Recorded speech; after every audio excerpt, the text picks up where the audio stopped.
Be seated, please.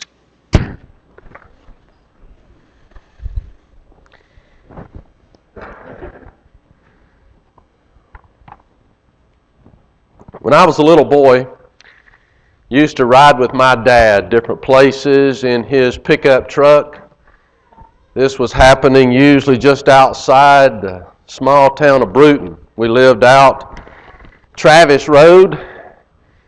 This won't surprise you too much, but we lived off of a dirt road, off of the paved road, which was Travis Road.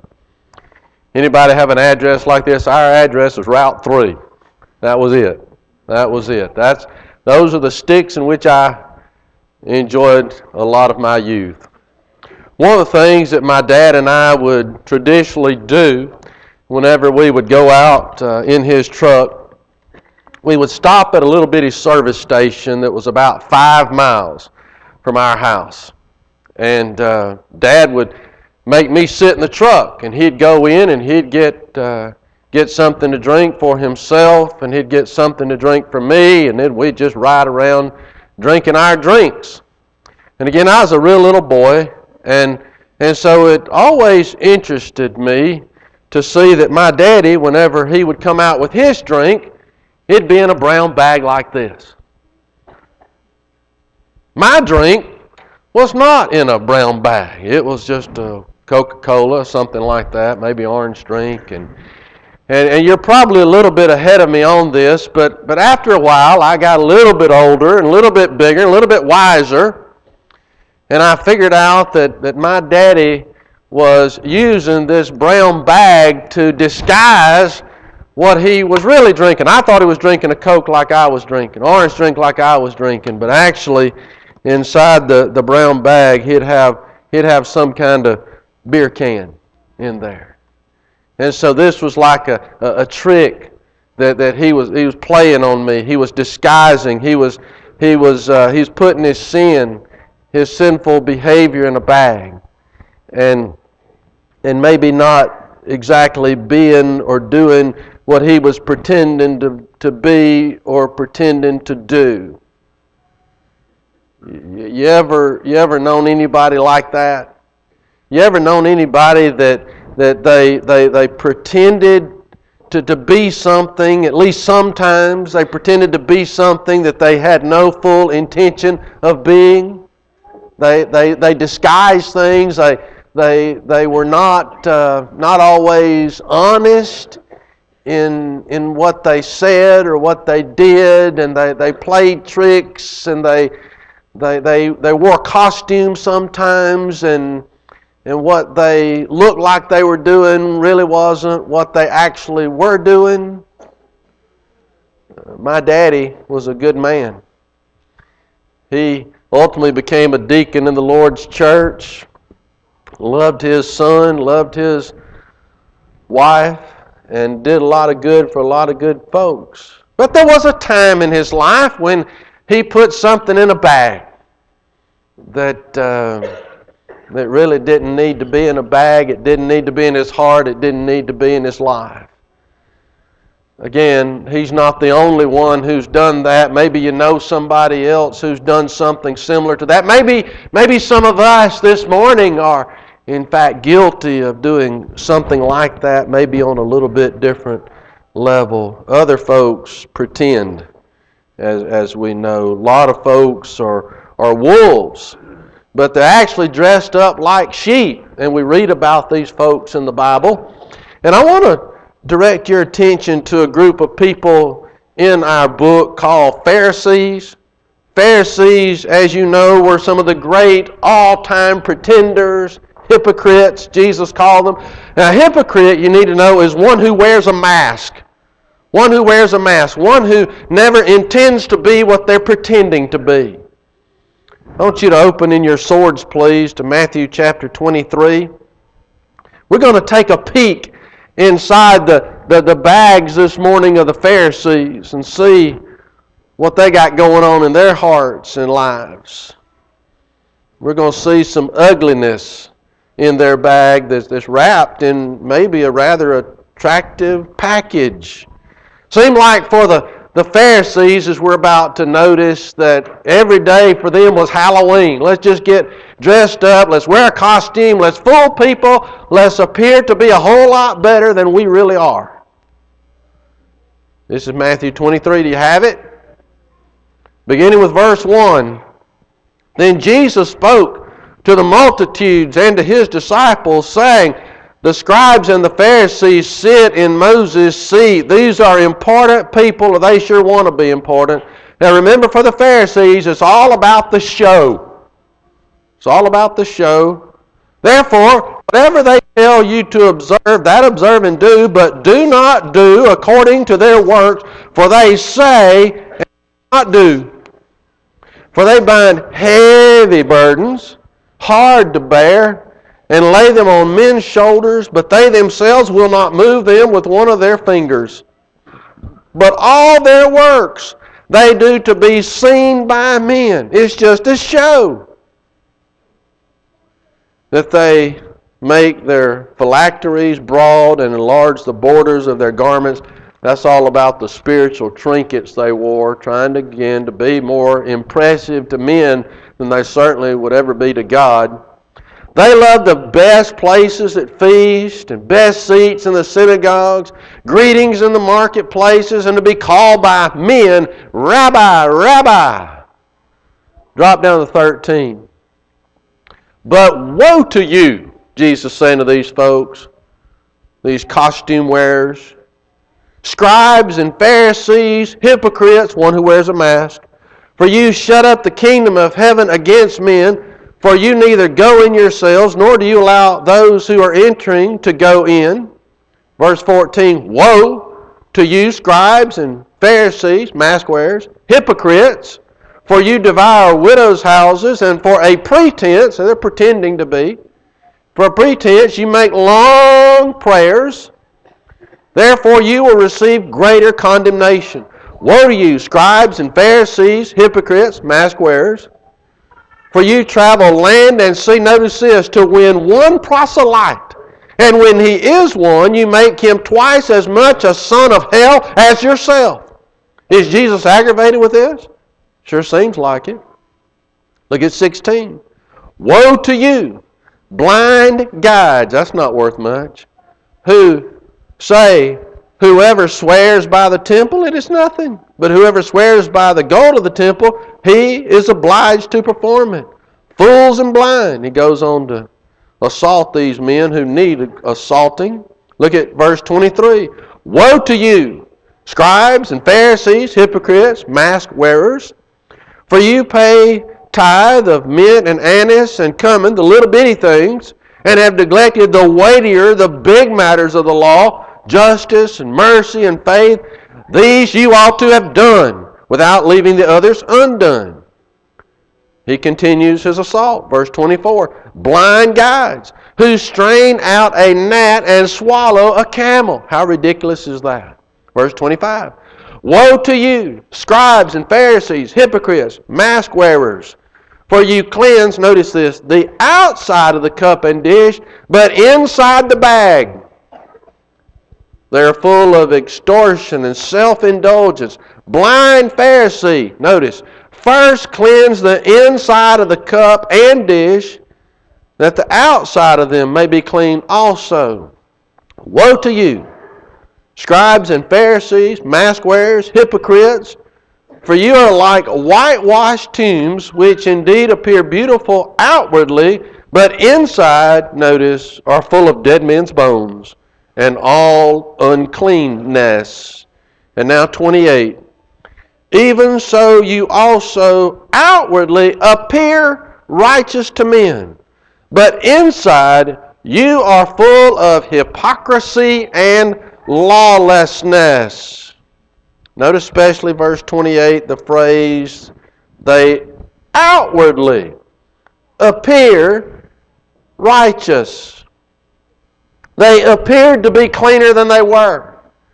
They appeared to be better than they were. They appeared to be more godly than they in reality were. You see, Pharisees, think of them this way, were hunters.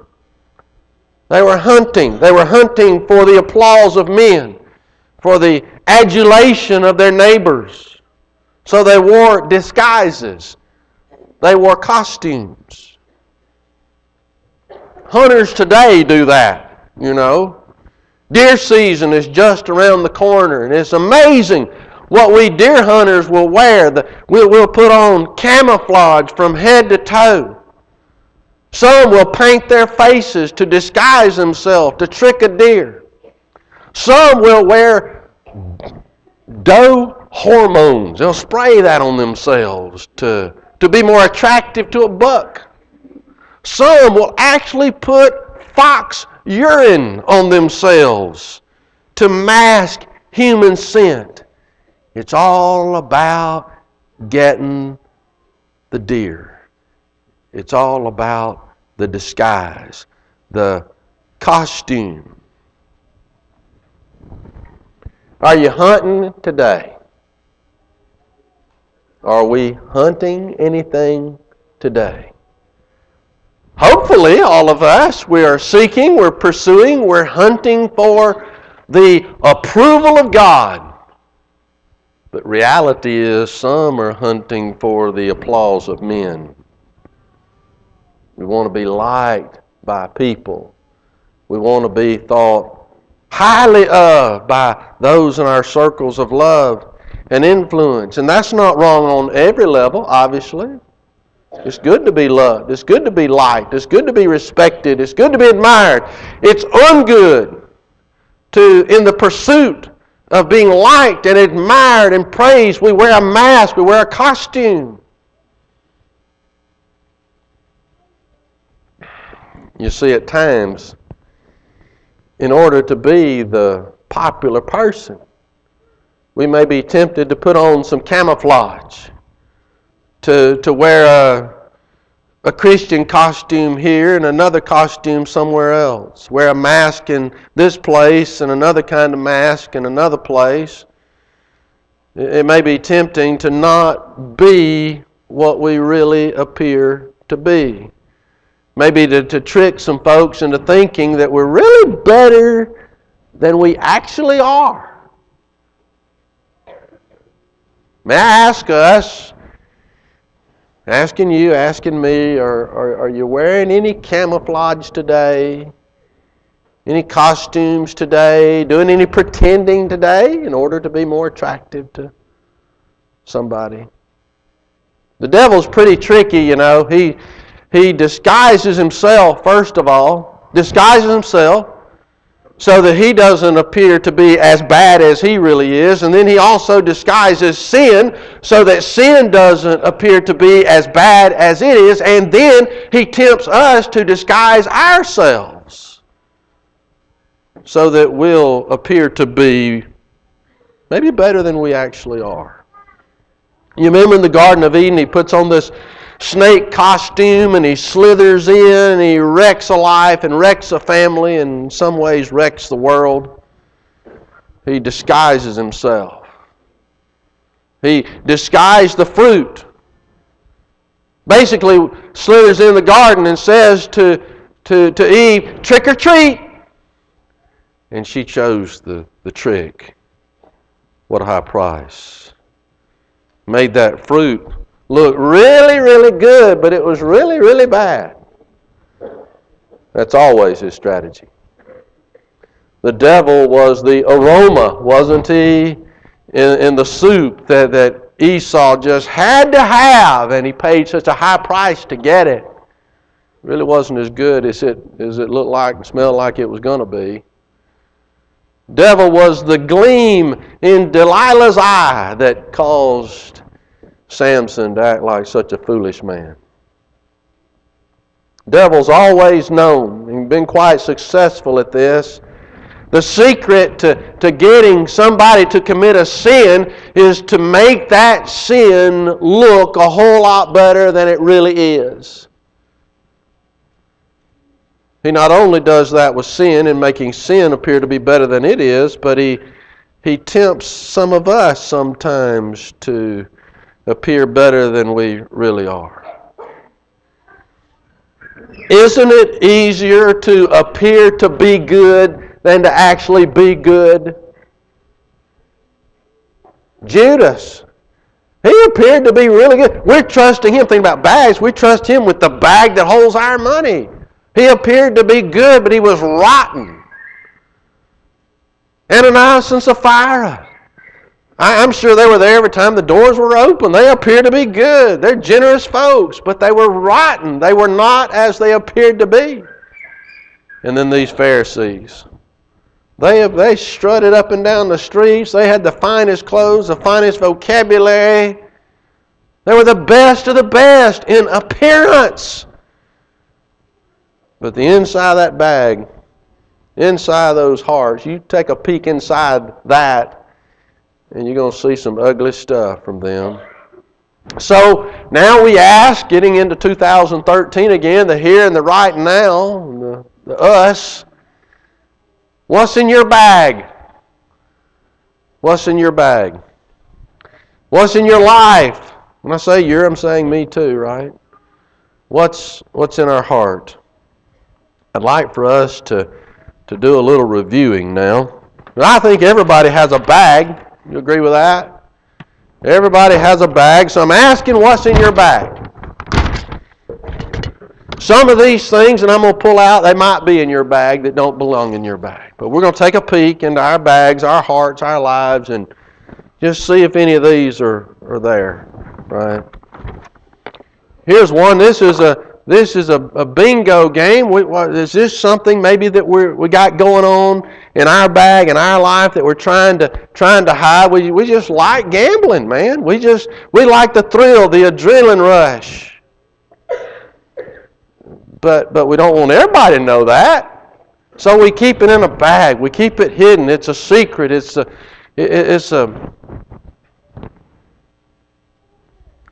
I know two good deacons worship in other places. They fell in love with the coins, with the casinos, and one of them nearly lost everything for a time, and one essentially did lose everything for a time. He still carries with him to this day two of those little trinkets that you use in the casinos, those chips. Carries them in his pocket. Now, that's a bad idea. But on the back side of each of the chip, it has a picture of his two children, his two boys that he ultimately lost access to because of gambling. It was in his bag. He was a brilliant costume wearer. I was one of his best buddies. Didn't have a clue. You got that? You got one of those? All right. What about this? This is you kids can see that this is a piggy bank. This piggy bank got a lot of little coins in there. You can hear that. Is this one of the things that we're struggling with? That's an issue that shouldn't be an issue. Remember, we're reminded quite powerfully, inspired of God, the words, the love of money is the root of all kinds of evil. It gets us to act so crazy sometimes. We'll work ourselves to death. Some folks will lie to get more of it, cheat to get more of it, steal to get more of it. Is this a struggle? We're writing checks that we don't have money to cover. We get in a bind because we're trying to not just keep up with the Joneses, we're trying to pass the Joneses. We're trying to make heaven on this place. And it's just not, is that? All right, let's move on. All right, what about this? What about this? Can you tell what this is? This white powder, it's not cocaine. That may be next, but it's sugar. Now I'm meddling just a little bit, right? White Satan. Okay, we got to be careful. We got to be careful, man. We got to lay off those Twinkies. We got to take care of this temple. Is this something, just secret that I have an obsession. I'm drawn to this. This is an addiction. I don't feel good if I don't get enough of this, right? And the people around me, they pay a price. Is that in your bag? What about this? This is a remote control. Is this one of your secrets that you're watching things that if Jesus came and sat down on the couch, we'd click that channel. I wouldn't want him to see that. Hey, if you're in the habit of watching stuff and when kids pass through, the spouse pass, you're changing the channel, you don't want somebody to walk in while you're watching it, then that's probably something going on in the bag, in the heart, in the life that we gotta We got to tend to that, right? All right, what about this? You children know what this is a baby bottle. Is this an issue with some of us? The Hebrew writer tells us you ought to be teachers. You ought to move away from being immature and need to be coddled and babied. And it's just basically time to grow up. Grow up. And some people struggle with that. We always got the floaties on. We're in the shallow end of the pool. We're always pitching fits and pouting. And we don't know the book. We're just not investing any time in the book. We say, I got a bad memory. It's not a bad memory. It's a bad work ethic. Man, if we get into that book like we get into other textings and things, then we'll be all right. We'll learn what we need to learn. Right, what about this? This in your bag. What's in your bag? I mean, you got any secrets, anything hiding? This is a prescription pill bottle. This is a Prilosec. Okay, so we're all right. In case you don't know that helps you to be able to eat stuff and not pay a price for it. Too much spicy stuff.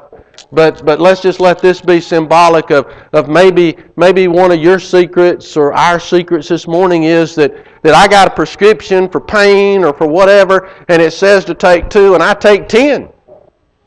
And I just need them, and I'm getting addicted to it, or I am addicted, and this is now a master, and nobody knows, and I'm keeping it on the down low, wearing the mask, disguise, and is that your issue today? And this could kind of be representative of other, like the sugar can be representative of various addictions. This could be representative of other things that chain us and enslave us and wreck us and all. This could be representative of tobacco in your bag, or here's another one. What about pornography? And I'm going to show. I've got a picture. Are we okay? Now the folks that never listened to me are now listening to me. You ought to be ashamed of yourself. I know who you are. I'm going to turn it around. Pornography is a problem. Okay, this is a picture of Bob Guccione. Whew. All right. This is a picture of Bob Guccione. Bob Guccione, he's one of the foulest folks that ever lived. He was one of the pioneers of pornography. He was the publisher of a magazine called Penthouse Magazine. Has he ever gotten any of your money? Years ago, he tried to get some of mine. Not maybe in the way you would think, but his company, and this fella sued me and some other folks for $3 million plus court costs and attorney's fees. I was trying to get some laws enforced in Kentucky to get him to not make so much money off our foolishness, off our lust, and he didn't like it. By the way, I'm still here, as you notice. He is now dead, and his company has just recently gone bankrupt for the second time. I kind of like that. But this can be a master. It wrecks a lot of good people. Is this in your bag? You're going on the internet. You're clicking on some sites. You're seeing some things. We don't need to have that. What about this? This is looks like fire, right? Is this in your bag? The Proverbs talks about this. James chapter 3 talks about this. The tongue is a fire. Is this your, here you got your church words, your church vocabulary, where your speech is good and kind and there's no gossip, there's no off-color stuff coming out. But is your tongue a fire in other places? Are you saying things at work? Do you have a work vocabulary that doesn't match the church vocabulary? Or do you have behind closed doors in the house a vocabulary that doesn't match your church vocabulary? Or at the ballpark, or when you hit a bad golf shot, or the fish breaks the line, or somebody makes you angry in traffic, or you choose to be angry? I mean, do we have this fire just spewing out? See, the tongue can get us in big trouble. Saying bad things about good people, saying bad things even about bad people can get us in trouble sometimes. The tongue's called a fire because fire hurts, because fire scars. right? Because fire spreads, because fire draws the crowd, want to see what's being burned. Is that your, All right. Let's see what else we got. Now somebody put a chocolate candy bar in the bag, and I don't understand why that's in there. That's not a big deal. That's okay. Moving on. You know what this is? This is a modern day rat trap, mouse trap. Wow. See? Yeah. Somebody's awake. Good. Tell Miss Peggy to wake up too if you don't mind. But so what? Is this in your bag? You got one of these going on in your life? This, Proverbs chapter 7. Proverbs chapter 7 compares us going after an illicit relationship. Compares us going into somebody's house and acting like we're married to that person, we're really not married to that person. It's like a ditch. It's like a pit of hell. It's like a trap. You see, and is that what's going on? Or are you? I just want to be plain with you, with us. Are you having an affair today? Are you sleeping with somebody that you do not have God's permission to sleep with? Are you on that path? Maybe not all the way there, but emotionally, some goofy things are going on. See. I mean, the cheese isn't worth what we pay to get the cheese. Okay. Let's see what else. Oh, one more thing. One more thing. This is the Bible. This is the Bible. This does not belong in the bag. It does not need to be concealed. This is our light. This is our truth. It's got to come out. It's got to shine. We can't ever be guilty of hiding this and hiding who we really need to be. So let's get this out. Let's have it out.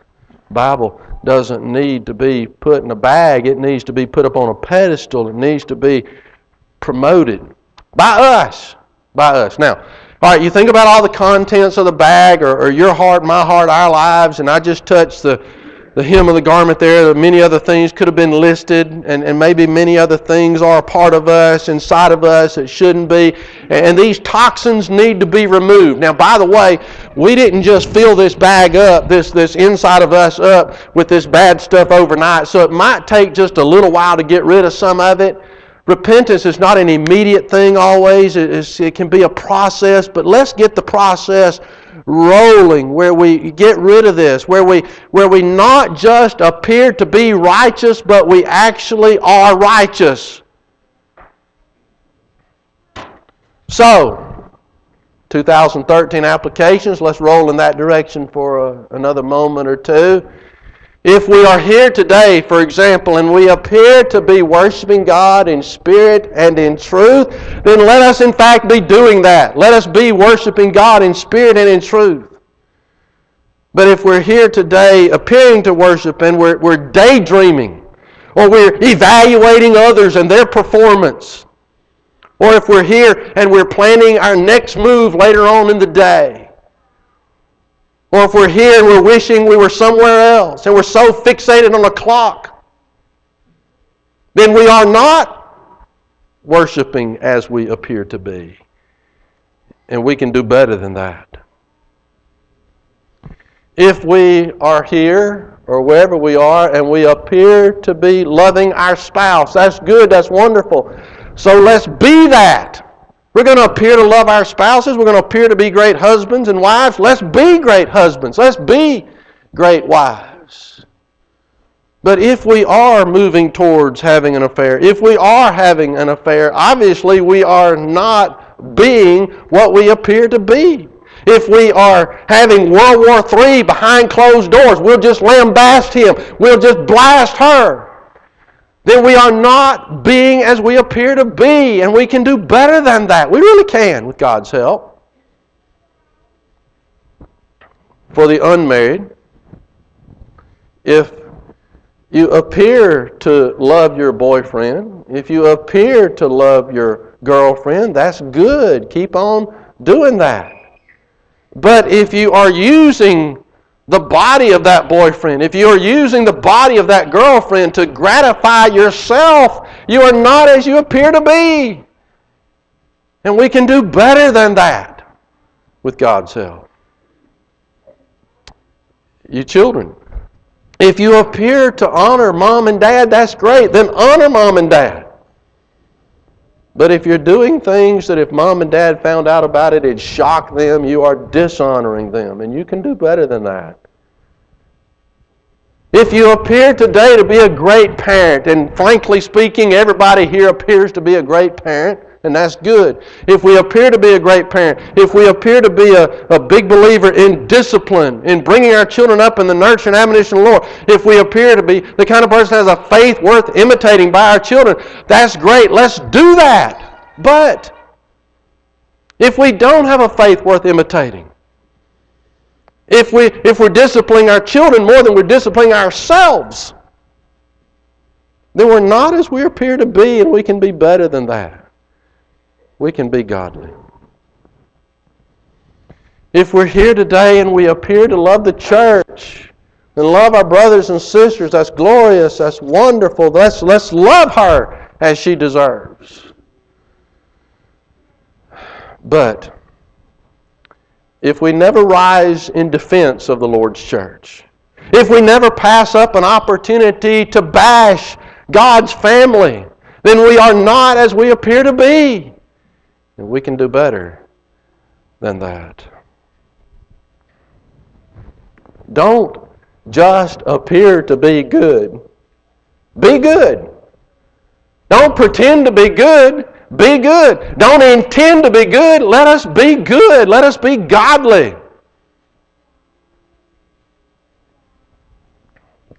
If we appear to be good in here, and we do, let's be good everywhere we get to go. Our Christianity cannot be confined to 102 East 4th Street. That's where you are right now. Our Christianity, it must be located wherever we are located, in this place and outside of this place. For far too many people, and maybe this doesn't touch on any people here, but for far too many people that we share oxygen with on this planet, every day is Halloween. One day they're wearing their Christian costume.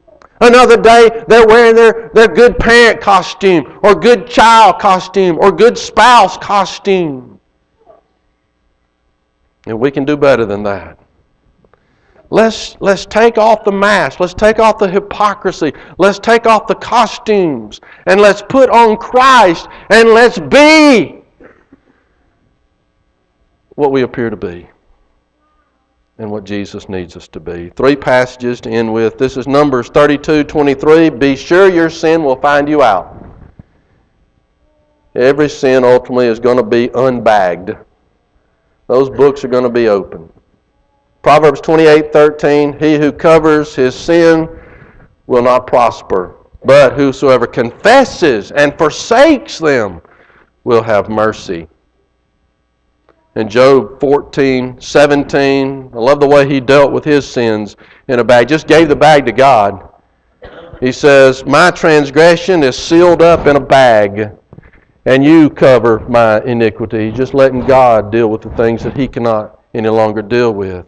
So I need to give that bag of I need to give those sins. I need to think of this as baggage, right? We talk about people that come into a marriage with baggage, it wrecks the marriage, come into Christianity with certain baggage, and it affects our relationship with God. We've got to get rid of the baggage and the things in the bag that don't belong in the bag, and they don't belong in the heart, they don't belong in the life, they don't belong in the wardrobe, the vocabulary, the attitude.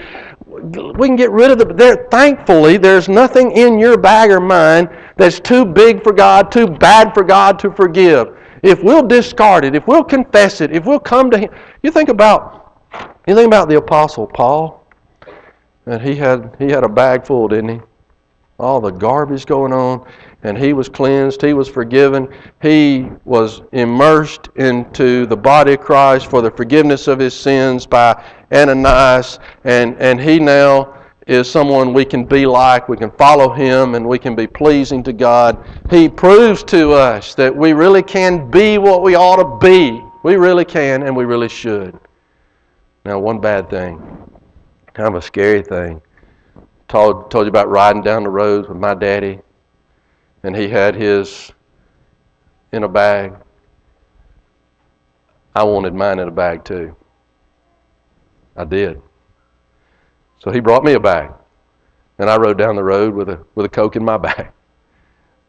See, people want to be like you. You got something in a bag. Your kids want something in a bag. Your spouse, So there's a pretty big responsibility here for all of us, moms and dads, spouses, brothers and sisters, sons and daughters, because people are watching us. They really are. And they can spot it eventually. They can spot it. They can smell it. Let's take off the disguise. No more pretending. No more masks. No more hypocrisy. Let's be what we ought to be. If we can help you this morning to become a New Testament Christian, I hope you'll come and let us immerse you for the forgiveness of your sins. If we can pray with you, if we can help you get rid of the baggage and leave it at Calvary, give us that privilege now, please, as together we stand and sing.